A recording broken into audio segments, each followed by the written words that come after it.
اور کیا تمہیں موسیٰ کے حال کی خبر ملی ہے؟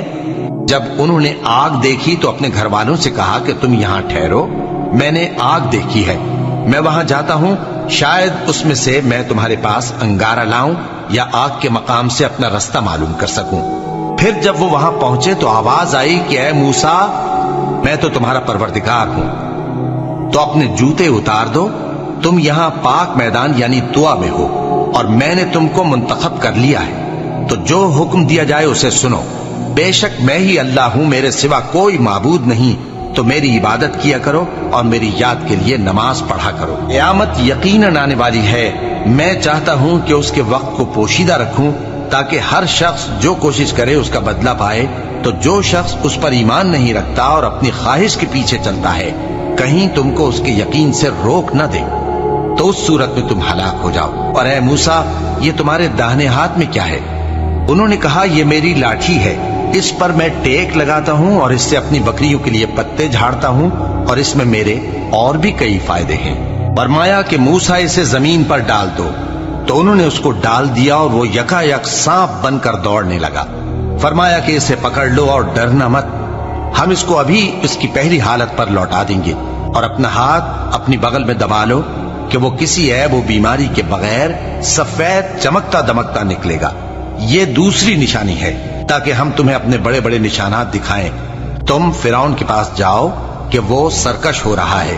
کہا اے میرے پروردگار، اس کام کے لیے میرا سینہ کھول دے اور میرا کام آسان کر دے، اور میری زبان کی گرہ کھول دے تاکہ وہ میری بات سمجھ لے، اور میرے گھر والوں میں سے ایک کو میرا وزیر یعنی مددگار مقرر فرما، یعنی میرے بھائی ہارون کو، اس سے میری کمر کو مضبوط کر اور اسے میرے کام میں شریک کر، تاکہ ہم تیری بہت سی تسبیح کریں اور تجھے کثرت سے یاد کریں، تو ہم کو ہر حال میں دیکھ رہا ہے۔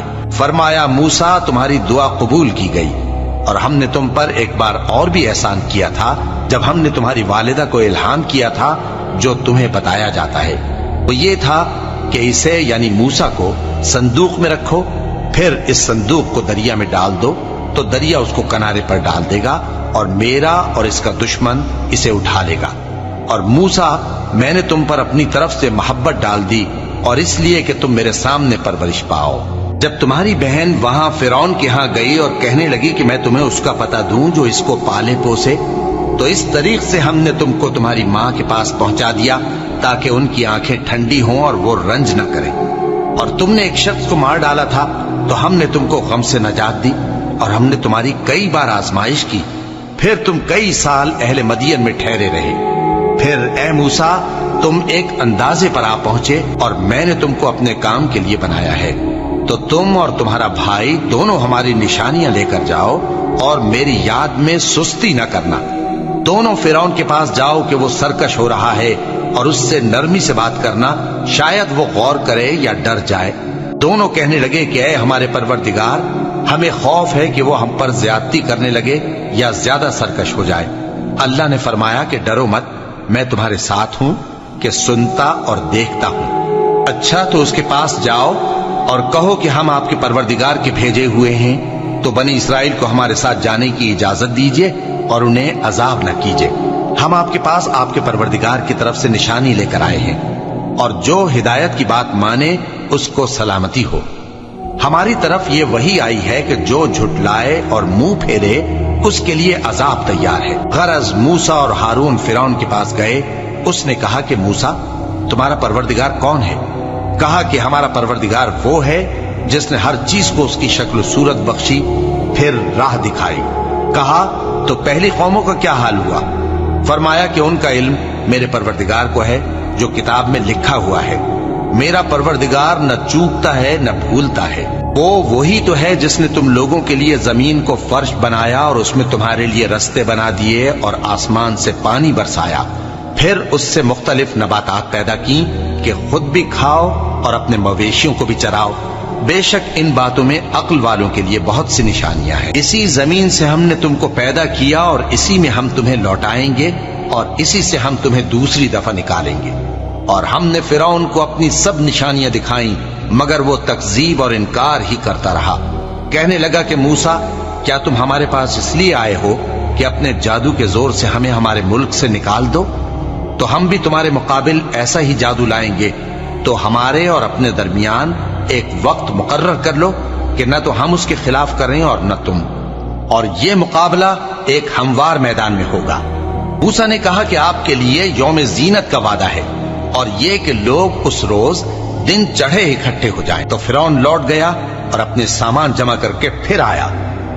موسیٰ نے ان جادوگروں سے کہا کہ یہ تمہاری بربادی ہوگی، اللہ پر جھوٹ نہ باندھو، وہ تمہیں عذاب سے فنا کر دے گا، اور جس نے جھوٹ باندھا وہ نامراد رہا۔ تو وہ باہم اپنے معاملے میں جھگڑنے اور چپکے سرگوشی کرنے لگے، کہنے لگے یہ دونوں جادوگر ہیں، چاہتے ہیں کہ اپنے جادو کے زور سے تم کو تمہارے ملک سے نکال دیں اور تمہارے بہترین مذہب کو نابود کر دیں۔ تو تم جادو کا سامان اکٹھا کر لو اور پھر قطار باندھ کر آؤ، آج جو غالب رہا وہی کامیاب ہوا۔ جادوگر بولے کہ موسیٰ، یا تو تم اپنی چیز ڈالو یا ہم اپنی چیزیں پہلے ڈالتے ہیں۔ موسیٰ نے کہا بلکہ تم ہی پہلے ڈالو۔ جب انہوں نے چیزیں ڈالی تو یکا یک ان کی رسیاں اور لاٹھیاں موسیٰ کے خیال میں ایسی آنے لگیں کہ وہ میدان میں ادھر ادھر دوڑ رہی ہیں۔ اس وقت موسیٰ نے اپنے دل میں خوف محسوس کیا۔ ہم نے کہا خوف نہ کرو، بلا شبہ تم ہی غالب رہو گے، اور جو چیز یعنی لاٹھی تمہارے داہنے ہاتھ میں ہے اسے ڈال دو، کہ جو کچھ انہوں نے بنایا ہے اس کو وہ نگل جائے گی۔ جو کچھ انہوں نے بنایا ہے یہ تو جادوگروں کے ہتھ کنڈے ہیں، اور جادوگر جہاں بھی جائے کامیاب نہیں ہوگا۔ اس پر جادوگر سجدے میں گر پڑے، کہنے لگے کہ ہم موسیٰ اور ہارون کے پروردگار پر ایمان لائے۔ فرعون بولا کہ پیشتر اس کے کہ میں تمہیں اجازت دوں تم اس پر ایمان لے آئے، بے شک یہ تمہارا بڑا یعنی استاد ہے جس نے تم کو جادو سکھایا ہے، سو میں تمہارے ہاتھ اور پاؤں مخالف سمت سے کٹوا دوں گا، اور تم کو کھجوروں کے تنوں پر سولی چڑھوا دوں گا، اور تم کو معلوم ہوگا کہ ہم میں سے کس کا عذاب زیادہ سخت اور دیر تک رہنے والا ہے۔